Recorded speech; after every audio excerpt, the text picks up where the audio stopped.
Study with ಪರಶುರಾಮ್ಗೆ ಸ್ವಾಗತವನ್ನು ಕೊಡ್ತೀನಿ. ಇವತ್ತು ಕಲಿಕಾ ಚೇತರಿಕೆಯ ಸರಣಿಯಲ್ಲಿ 8ನೇ ತರಗತಿಯ ವಿಜ್ಞಾನದಲ್ಲಿ 12ನೇ ಕಲಿಕಾಂಶ ಇತ್ತು, ಪ್ರಾಣಿಗಳಲ್ಲಿ ಸಂತಾನೋತ್ಪತ್ತಿ ಅಂತ. ಈ ಪ್ರಾಣಿಗಳಲ್ಲಿ ಸಂತಾನೋತ್ಪತ್ತಿ ಅಂತಕ್ಕಂಥ ಕಲಿಕಾಂಶದಲ್ಲಿ ನನ್ನ ತಿಳುವಳಿಕೆಯನ್ನು ನಾನೇ ಪರಿಶೀಲಿಸಿಕೊಳ್ಳುವೆ ಅಂತಕ್ಕಂಥ ಮೌಲ್ಯಮಾಪನ ಚಟುವಟಿಕೆ ಪ್ರಶ್ನೆಗಳಿದ್ದಾವೆ. ಅವು ಯಾವೆಲ್ಲ ಪ್ರಶ್ನೆಗಳಿದ್ದಾವೆ, ಉತ್ತರ ಏನು ಅನ್ನೋದನ್ನು ಈ ವಿಡಿಯೋದಲ್ಲಿ ತಂದಿದ್ದೀನಿ. ನಾವು 8ನೇ ತರಗತಿಯಲ್ಲಿ ಬಹಳಷ್ಟು ರೀತಿಯಾಗಿರ್ತಕ್ಕಂಥ ಕಲಿಕಾ ಚೇತರಿಕೆ ಹಿಂದಿ, ಸಮಾಜ ವಿಜ್ಞಾನದಲ್ಲಿ ಕ್ವಶನ್ ಆನ್ಸರ್ಸ್ಗಳ ವಿಡಿಯೋಗಳನ್ನು ಹಾಕಿದ್ದೀವಿ. ಅಷ್ಟಲ್ಲದೆ ಮೌಲ್ಯಾಂಕನ ಪರೀಕ್ಷೆಗೆ ಮಲ್ಟಿಪಲ್ ಚಾಯ್ಸ್ ಬಹು ಆಯ್ಕೆ ಪ್ರಶ್ನೆಗಳ ವಿಡಿಯೋಗಳಿದ್ದಾವೆ.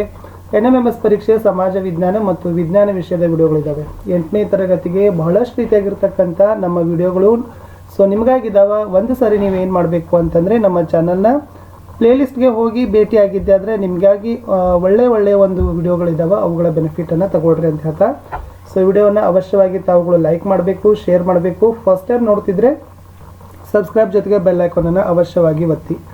ಅಷ್ಟಲ್ಲದೆ ಮೋಸ್ಟ್ ಇಂಪಾರ್ಟೆಂಟ್ ಅಂದರೆ ನಮ್ಮದೊಂದು ಟೆಲಿಗ್ರಾಮ್ ಗ್ರೂಪ್ ಅದ ಸ್ಟಡಿ ವಿತ್ ಪರಶುರಾಮ್ ಅಂತ. ಲಿಂಕ್ ವಿಡಿಯೋದ ಡಿಸ್ಕ್ರಿಪ್ಷನ್ ಬಾಕ್ಸ್ನಲ್ಲಿ ಹಾಕಿದ್ದೀನಿ, ಅದಕ್ಕೂ ಕೂಡ ನೀವು ಬಂದು ಜಾಯ್ನ್ ಆಗಿ ಅಂತ ಹೇಳ್ತಾ ಶುರು ಮಾಡೋಣ. ಇವತ್ತು 8ನೇ ತರಗತಿಯ 12ನೇ ಕಲಿಕಾಂಶದಲ್ಲಿ ಮೌಲ್ಯಮಾಪನ ಚಟುವಟಿಕೆ ಪ್ರಶ್ನೆ ಮತ್ತು ಉತ್ತರಗಳು. ಪ್ರಶ್ನೆ 1 ಸಂತಾನೋತ್ಪತ್ತಿ ಎಂದರೇನು, ಸಂತಾನೋತ್ಪತ್ತಿಯ ವಿಧಗಳನ್ನು ತಿಳಿಸುವಂತ ಕೊಟ್ಟಿದ್ದಾರೆ. ಉತ್ತರ ಏನದಂದರೆ, ಜೀವಿಗಳು ತಮ್ಮನ್ನೇ ಹೋಲ್ತಕ್ಕಂಥ ಮರಿಜೀವಿಗಳನ್ನು ಉತ್ಪತ್ತಿ ಮಾಡ್ತಕ್ಕಂಥ ಪ್ರಕ್ರಿಯೆಗೆ ಸಂತಾನೋತ್ಪತ್ತಿ ಅಂತ ಕರೀತಾರೆ. ಈ ಸಂತಾನೋತ್ಪತ್ತಿಯಲ್ಲಿ 2 ವಿಧಗಳು ಬರ್ತಾವ. ಒಂದು ಲೈಂಗಿಕ ಸಂತಾನೋತ್ಪತ್ತಿ ಬರ್ತದ, ಇನ್ನೊಂದು ಅಲೈಂಗಿಕ ಸಂತಾನೋತ್ಪತ್ತಿ ಅಂತ ಏನಾಗ್ತದಪ್ಪ ಅಂದ್ರೆ ಬರ್ತದೆ. ಮುಂದಿನ ಪ್ರಶ್ನೆ, ಸಸ್ಯಗಳಲ್ಲಿ ನಡೀತಕ್ಕಂಥ ಅಲೈಂಗಿಕ ಸಂತಾನೋತ್ಪತ್ತಿ ವಿಧಗಳನ್ನು ಹೆಸರಿಸಿ ಅವುಗಳಿಗೆ ಒಂದೊಂದು ಉದಾಹರಣೆಗಳನ್ನು ಕೊಡಿ ಅಂತ ಕೇಳಿದ್ದಾರೆ. ವಿದ್ಯಾರ್ಥಿಗಳೇ, ಇಲ್ಲಿ ಸಸ್ಯಗಳಲ್ಲಿ ನಡೀತಕ್ಕಂಥದ್ದು ಅಲೈಂಗಿಕ ಸಂತಾನೋತ್ಪತ್ತಿ ಬಗ್ಗೆ ಕೇಳಿದ್ದಾರೆ. ಪ್ರಾಣಿಗಳ ಬಗ್ಗೆ ಕೇಳಿಲ್ಲ, ಸಸ್ಯಗಳ ಬಗ್ಗೆ ಕೇಳಿದ್ದಾರೆ. ಅದನ್ನು ತಾವೇನು ಮಾಡಬೇಕು, ನೆನಪಿನಲ್ಲಿ ಇಟ್ಕೊಳ್ಬೇಕು. ಉತ್ತರ ನೋಡೋಣ. ಸಸ್ಯಗಳಲ್ಲಿ ನಡೀತಕ್ಕಂಥ ಅಲೈಂಗಿಕ ಸಂತಾನೋತ್ಪತ್ತಿ ವಿಧಗಳಲ್ಲಿ ಮೊದಲನೇದ್ದು ಸಸ್ಯಕ ಪ್ರಸರಣ ಅಂತ ಬರ್ತದೆ.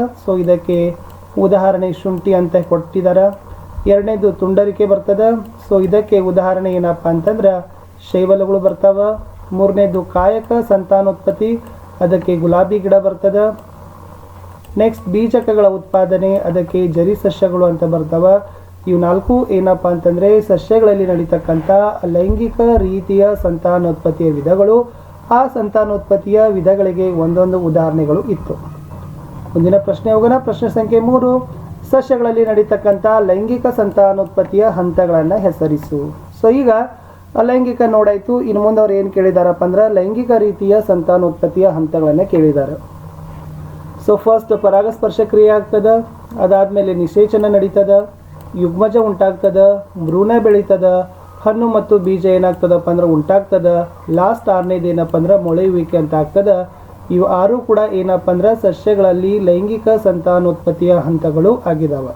ಪರಾಗಸ್ಪರ್ಶ ಕ್ರಿಯೆ, ನಿಷೇಚನ, ಯುಗ್ಮಜ ಉಂಟಾಗುವಿಕೆ, ಭ್ರೂಣದ ಬೆಳವಣಿಗೆ, ಹಣ್ಣು ಮತ್ತು ಬೀಜ ಉಂಟಾಗುವಿಕೆ, ಮೊಳೆಯುವಿಕೆ.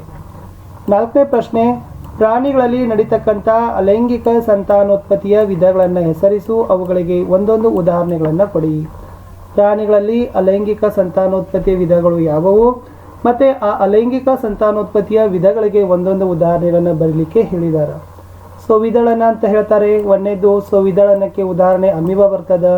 ತುಂಡರಿಕೆ, ತುಂಡರಿಕೆಗೆ ಉದಾಹರಣೆ ಸ್ಪಂಜು ಪ್ರಾಣಿ ಬರ್ತದ. ಪುನರುತ್ಪಾದನೆಗೆ ಪ್ಲನೇರಿಯಾ ಮತ್ತು ಹೈಡ್ರಾನು ಬರ್ತದ. ಮಗ್ಗುವಿಕೆಗೆ ಏನು ಬರ್ತದಪ್ಪ ಅಂದ್ರೆ ಹೈಡ್ರಾ ಅಂತಕ್ಕಂಥದ್ದು ಬರ್ತದೆ. ಇವು 4 ಕೂಡ ಪ್ರಾಣಿಗಳಲ್ಲಿ ನಡೀತಕ್ಕಂಥ ಲೈಂಗಿಕ ಸಂತಾನೋತ್ಪತ್ತಿಯ ವಿಧಗಳಾಗಿದ್ದವು.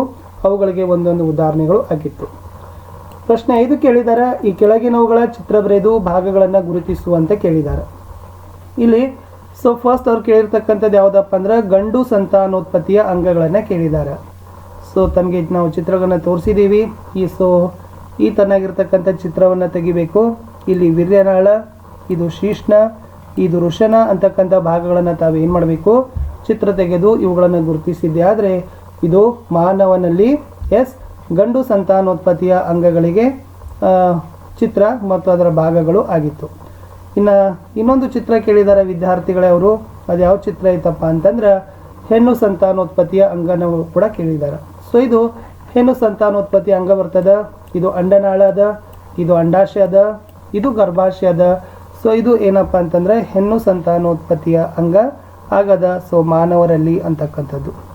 ಇನ್ನು ಮುಂದೆ ಹೋಗೋಣ. ಮುಂದಿನ ಪ್ರಶ್ನೆ ಏನಿದೆ ಅಂತಂದರೆ ಪ್ರೌಢಾವಸ್ಥೆಯಲ್ಲಿ ದೈಹಿಕ ಮತ್ತು ಮಾನಸಿಕ ಬದಲಾವಣೆಗಳನ್ನು ತಿಳಿಸು.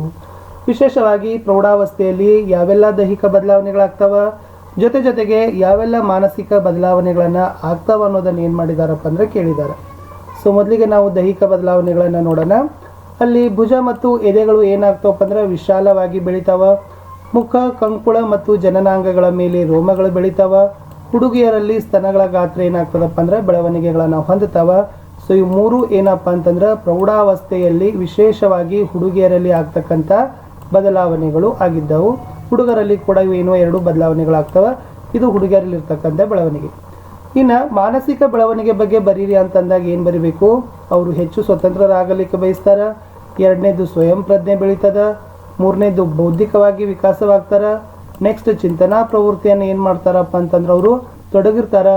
ಸೊ ಹಗಲು ಕನಸುಗಳನ್ನು ಸಹಿತ ಅವ್ರು ಏನು ಮಾಡ್ತಾರಪ್ಪ ಅಂದ್ರೆ ಕಾಂತದ ಅವರ ಭವಿಷ್ಯದ ಬಗ್ಗೆ ಅವ್ರು ಏನು ಮಾಡ್ತಾರೆ ಯೋಜನೆಗಳನ್ನು ಸಹಿತ ಹಾಕಿಕೊಳ್ತಾರೆ ಅನ್ನೋದನ್ನು ನಾವೇನು ಮಾಡ್ಬೋದು ಬರಿಬೋದು. ಮುಂದಿನ ಪ್ರಶ್ನೆ ಹದಿಹರೆಯದವರ ಪೋಷಣ ಅಗತ್ಯ ಮತ್ತು ಆರೋಗ್ಯಕರ ಅಭ್ಯಾಸಗಳ ಕುರಿತು ಟಿಪ್ಪಣಿ ಬರೆಯಿರಿ.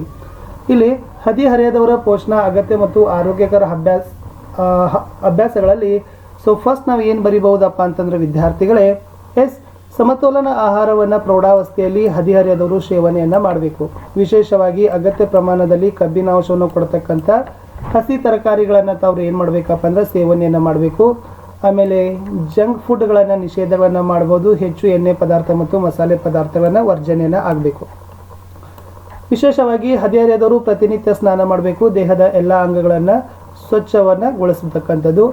ವ್ಯಾಯಾಮ, ಧ್ಯಾನ ಮತ್ತು ಪ್ರಾಣಾಯಾಮ ಕಡೆಗೆ ವಿಶೇಷವಾಗಿ ಗಮನಗಳನ್ನು ಕೊಡಬೇಕು. ಮಾದಕ ವಸ್ತುಗಳಿಂದ ದೂರನೇ ಇರಬೇಕು.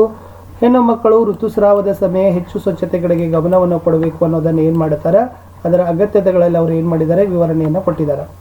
ಇಷ್ಟು ಇವತ್ತು 8ನೇ ತರಗತಿಯ 12ನೇ ಕಲಿಕಾಂಶದಲ್ಲಿ ನನ್ನ ತಿಳುವಳಿಕೆಯನ್ನು ನಾನೇ ಪರಿಶೀಲಿಸಿಕೊಳ್ಳುವೆ ಅಂತಕ್ಕಂಥ ವಿಭಾಗದಲ್ಲಿ ನಾವೇನು ಮಾಡಿವಿ ಅಂದ್ರೆ ಮೋಸ್ಟ್ ಇಂಪಾರ್ಟೆಂಟ್ ಆಗಿರ್ತಕ್ಕಂಥ ಕ್ವಶನ್ ಮತ್ತು ಆನ್ಸರ್ಸ್ಗಳನ್ನು ನೋಡಿದ್ದೀವಿ. ಸೊ ಇಷ್ಟೇ ಇತ್ತು ವಿದ್ಯಾರ್ಥಿಗಳೇ. ಸೊ ಹೋಪ್ ತಮಗೆ ಎಲ್ರಿಗೂ ಕೂಡ ಈ ವಿಡಿಯೋ ಬೆನಿಫಿಟ್ ಆಗದ ಅಂತ ತಿಳ್ಕೊತೀನಿ. ವಿಡಿಯೋಗಳನ್ನು ಲೈಕ್, ಶೇರ್ ಹಾಗೂ ಸಬ್ಸ್ಕ್ರೈಬ್ ಮಾಡಲು ಮರೆಯದಿರಿ.